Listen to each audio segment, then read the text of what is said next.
Is there anything you would like to say to someone who's watching, be it someone from in an Indian family or someone in the government? Any last words? Any message? If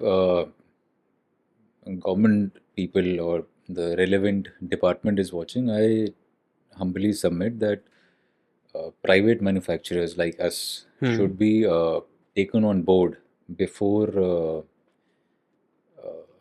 finalizing, or rather, they do take us on board, but post uh, everything has been formalized in terms of specifications of product selling and stuff like that.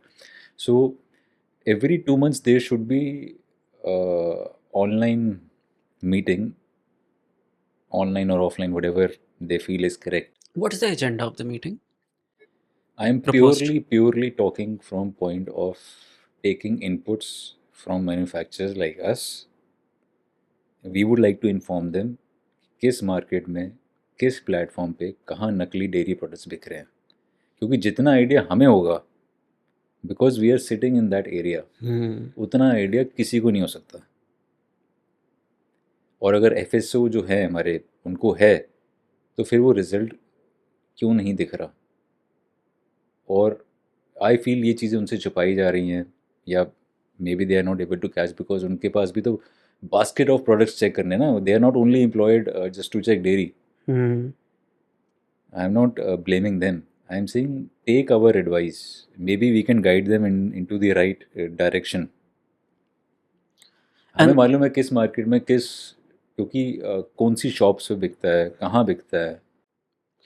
for consumers, for consumers I would say stick to old brands. vote with their no, pocket.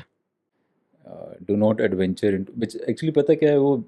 अब आप tyre 2 tyre 3 cities में चले भी जाते हैं तो uh, हमारे देश में सबसे बड़ी दिक्कत क्या है कि एक तो उनको सस्ता चाहिए, ऊपर से बेचारे कुछ जगह तो अनपढ़ लोग होते हैं, उनको not well, I would not से अनपढ़, वो नॉट वेल रेड, और they don't have the knowledge कि ये प्रोडक्ट, जैसे मैंने आपको बताया कि उन प्रोडक्ट्स का, उन मैन्युफैक्चरर्स के प्रोडक्ट्स लो जो दूध से कन्वर्ट करके बना रहे हैं.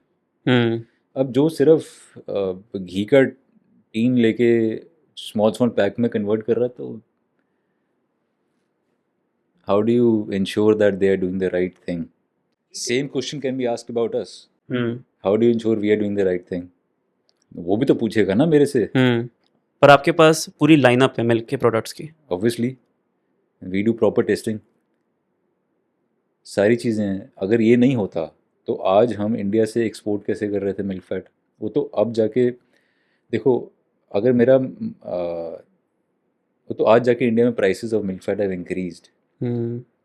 That export is becoming unviable. We were exporting all over India से खूब सारा बटर एक्सपोर्ट हुआ है.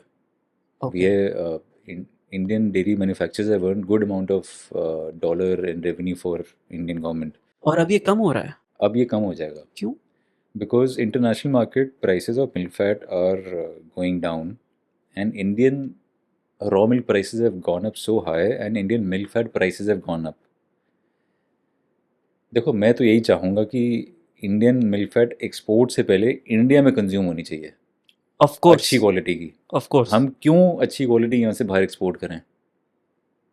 जब मेरे पास यहाँ एवेन्यू नहीं है बेचने का, तभी तो बाहर जाना पड़ता है ना. जब आपके पास एक्सेस स्टॉक होता है.